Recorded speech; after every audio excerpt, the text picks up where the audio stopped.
Classes 7. This video I want to tell you about a novel that titled The Time Machine by H.G. Wells. Okay, this novel tells a story of a person or something we call time traveler who is obsessed with knowing about the state of the world in the future. Finally, after successfully making a time machine, he tried it finally unwilling he was extended a new world order and never imagined. In life at the time, he saw that the human race was only divided into two groups: the Eloi that live on the surface of the earth and the Marklock race deep-tate living at the bottom of the layer of earth, silent and only coming out to the surface when the day had dissolved. Okay, Wallace, as the author, managed to create a picture of human life in the future. Implicitly, he also stretched a story about a new idea of science, the fourth dimension, which can also be referred to as time and thus not to be viewed as space. The novels can be called enduring work as it can survive hundreds of years after its print run in England. Okay, Eloi is one of the race that said to live and on the surface of the earth and has many treasures never useful in his life, always depending on the Marklock ranging from clothing, food, and other daily needs. Okay. While the Marklock class tends to be described as working, lower class, proletarian, and living in the shadow of elite society. Without denying the sharp social criticism deliberately included in this work to resist British society at the time because of the injustice experienced by the main lower class. Well, the Wells, the others, recount that there was always fit between the elite and Marklocks until the aftermath when there was a change of Marlock revenge on the Eloi edit. The novel was written in late 9th century, precisely in 1895 in the firm of Fram, which was later published that same year. Maybe it can be said that I'm very glad to read this book because it was almost a century ago this book was published, and just yesterday I buy this 1 month ago. I finished reading it. It's ironic indeed, but I would be nice. There's no let in learning. The criticism present by Wells was a very raw. He led to the social condition of British society at the time, which was being vigorous in promoting the industrial revolution.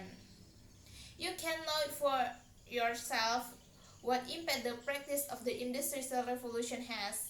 Many are positive, but not a few negative things because by this is big.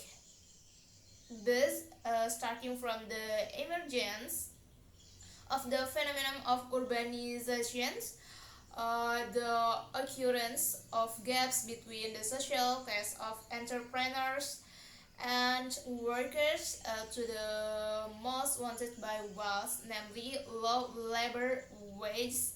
One side justice overlap and cannot be said evenly. The capitalistic economy system that is very grieving to the people of the lower class, and with this word Wells very neatly expressive.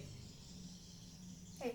Stories and social criticism conveyed by the authors, as if we can still feel it to this day when industrial power has mushrooms in our country, and the gaps between employer, government, and workers are very pointed. For example, in determining the minimum wage of workers, it is as if and government always side with employers and ignore the right workers, a low wage work insurance that is not much, and much more.